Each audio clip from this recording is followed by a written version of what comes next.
Sampurasun.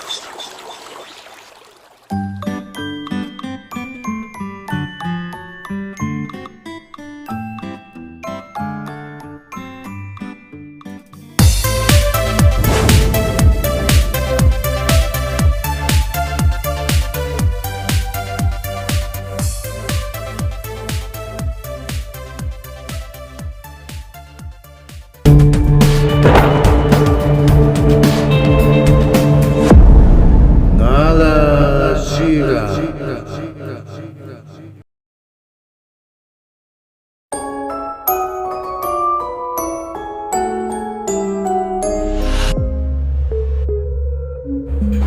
Halo pemirsa, jumpa lagi dengan JATV Channel dalam acara Nalasira episode 14 Jejak Keturunan Pangeran Diponegoro di Bogor Part 2.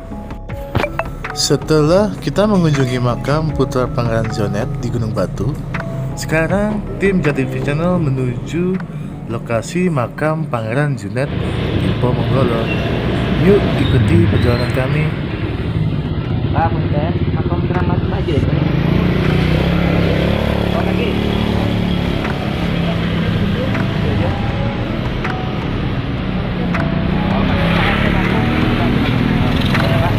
Enggak.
Setelah mendoakan Pangeran Zonet, tim berbicara dengan juru kunci. Namun, karena kondisi cuaca yang hujan lebat, akhirnya tidak bisa berbicara dengan jelas dan kami disarankan untuk berbicara langsung kepada salah satu keturunan Pangeran Zonet, yaitu pemilik pesantren di Ponorogo. Yuk kita kupas tuntas semua di sini mengenai cerita keturunan Pangeran Diponegoro yang ada di Kota Bogor. Check it out.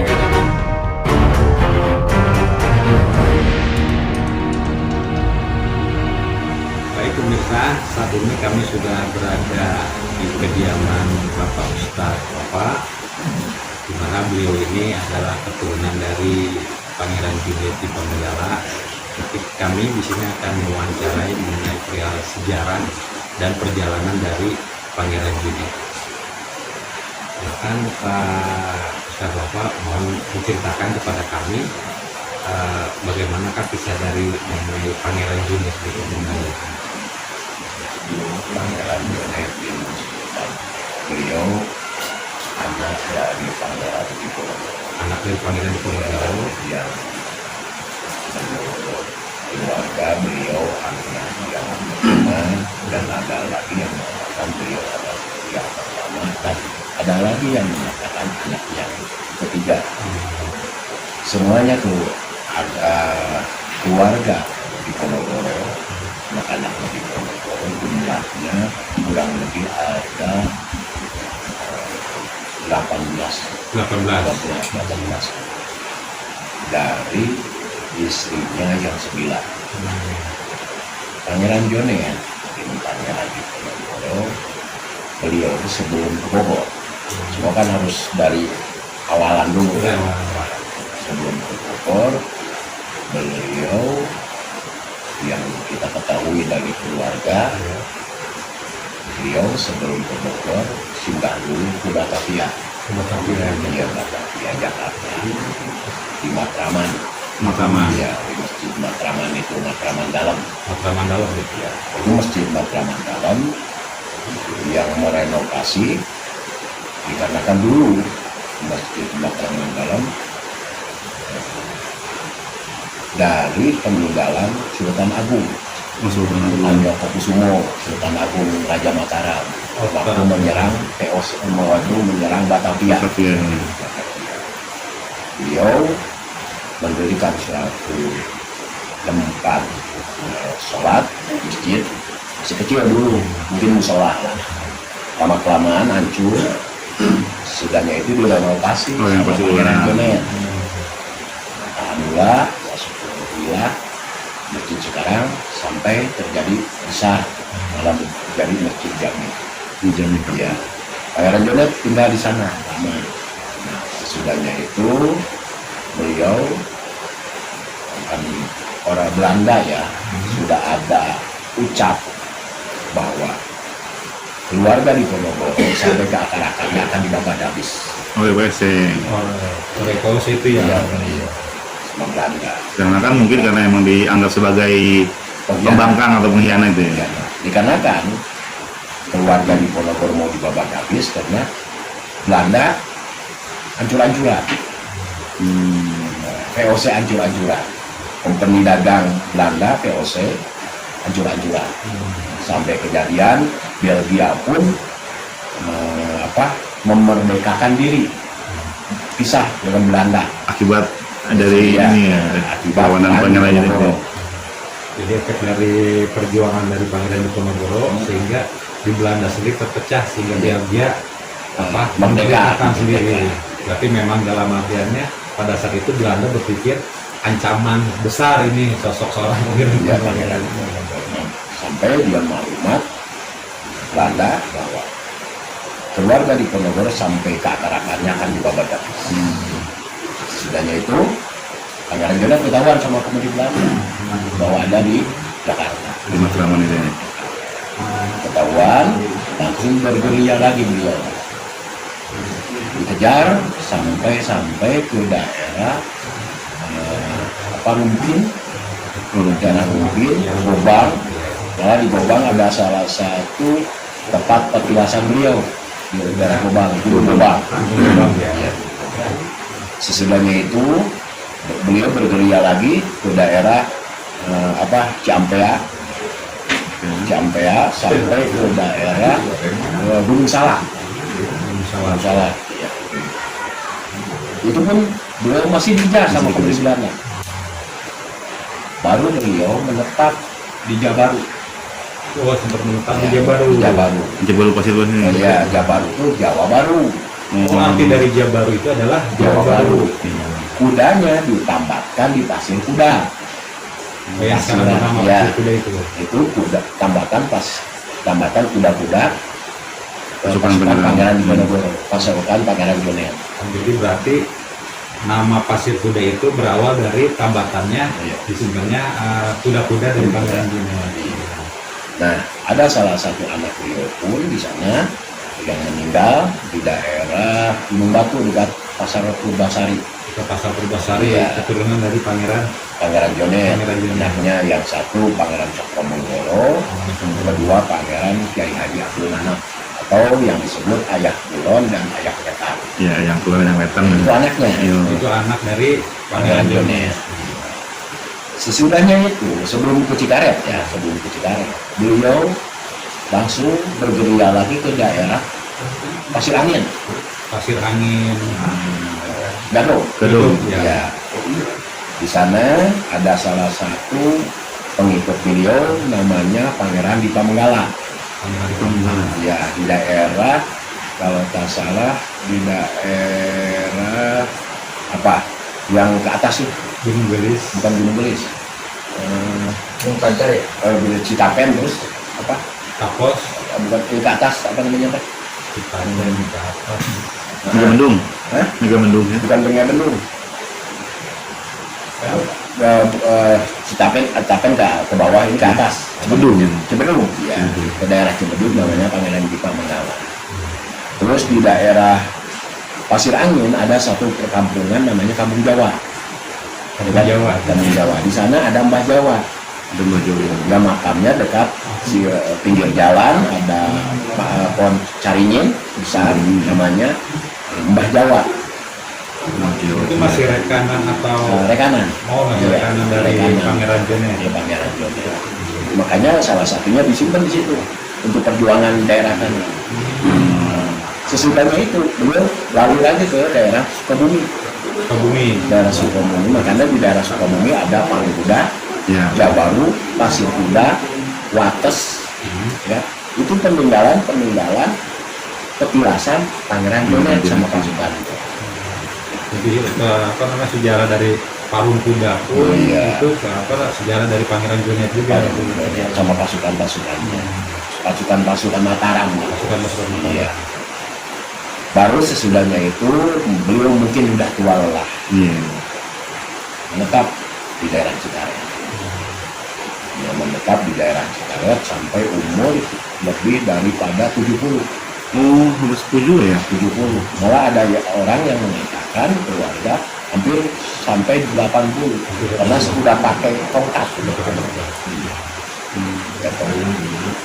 Malah di sini ada salah satu anaknya Pangeran Jonet namanya Ibu Ratu Aisyah. Ibu Ratu Aisyah. Kisah Ibu Ratu Aisyah menikah dengan yang Bagus Maulana Saridi yang cucunya Pangeran Sake. Ya. Citerep dulu. Citerep. Kan yang Sake sama Pangeran Jonet itu CS. Oh, menurutnya. Makanya Pangeran Sake mengutus cucunya yang bernama Bagus Maulana Saridin untuk menempa ilmu kanuragan ke Pangeran Jonet. Sesudahnya itu beliau agak sangsi, kok saya harus berguru sama orang yang sudah tua seperti ini, bisa apa? Ya kan? Sesudahnya itu yang Jonet manggil beliau, bahasa Sundanya Jang, di sini tolong ngambilin kelapa, aku pengen kelapa. Sama yang Bagus Maulana Saridin ditunjuk di luar, kelapa jatuh, diambil langsung dibelah sama tangan, langsung dikasihkan sama yang Jonet. Kata yang Jonet, ini cara seperti ini berat, yang gampang dong ya. Sama yang Jonet, pohon kelapa langsung ditepuk langsung turun sendiri, diambil kelapanya, dibelah, udah gitu juga. Ini caranya yang lebih enak seperti itu. Udah gitu kata yang Jonet, tolong ini kelapa taikin lagi ke atas, Lurusin lagi. dia lurusin, dia nggak bisa. Sebenarnya baru dia tahu ini bukan kakek sembarangan. Iya, iya.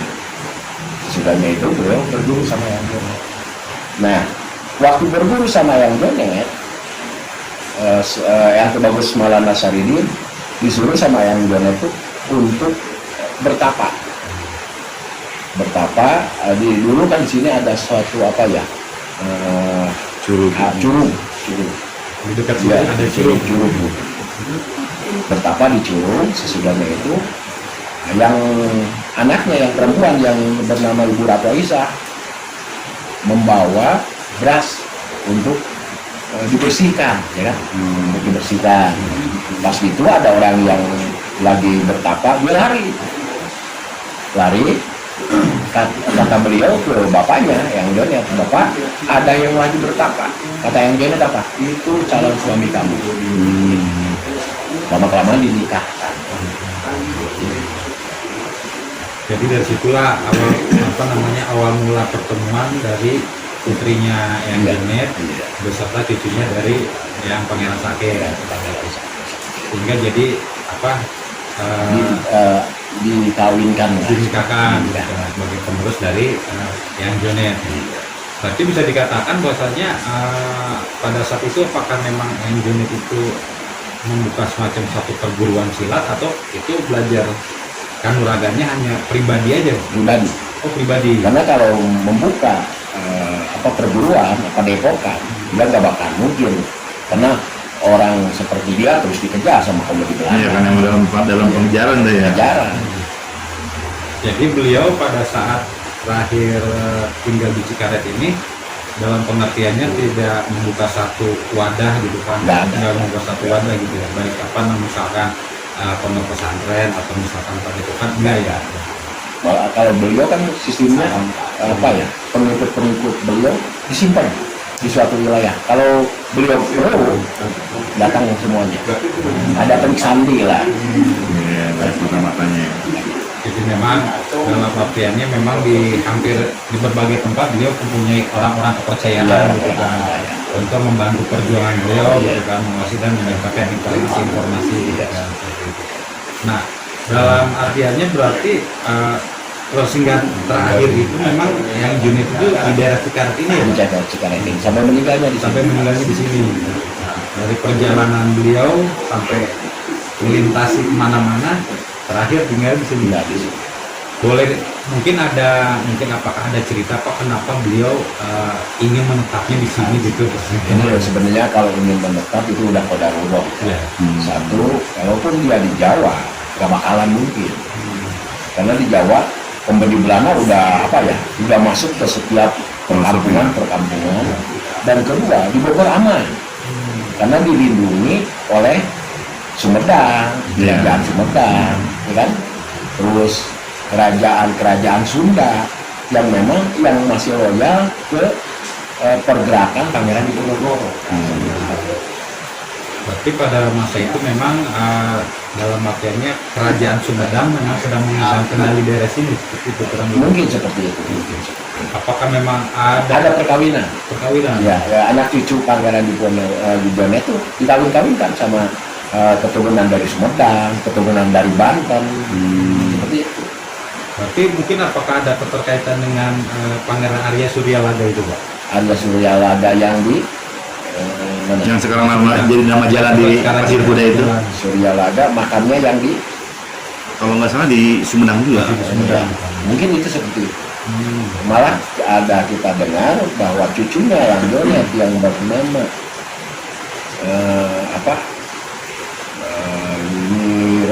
Nyi Raja Permas, bukan yang di jalan